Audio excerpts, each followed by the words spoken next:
ठीक है होली नहीं खेले भी खेले तो खिला ले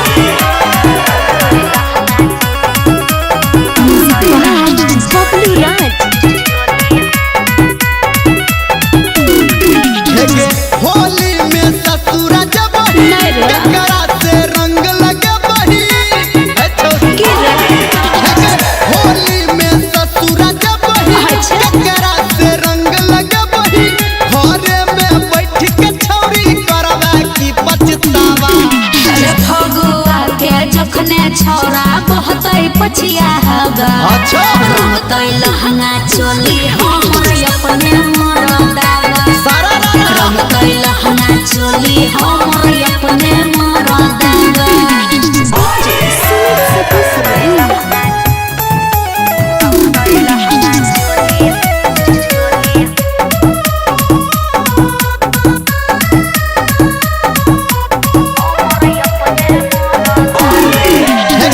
सुनै छियो सैया तोहर रहै छौ विदेश में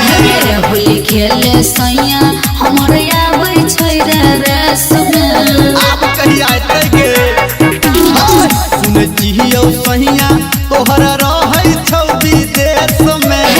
होली खेले सैया हमर आबै छै रे रस में अच्छा केकरा ले पुआ बनबा केकरा तू छौरी खियबही हम ही लगा देबौ रंग कर नहीं देखाबा फगुआ के जखने छौरा बहतै पछिया ओहि के छै रंगतै लहंगा चोली हमर अपने मरदावा होली है रंगतै लहंगा चोली हमर अपने मरदावा बोझो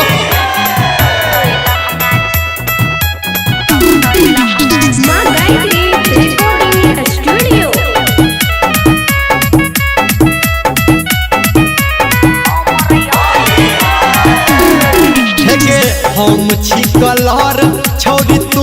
भजो कलर में बाजार खसेबो छौरा तोरा रे नजर में से किया गे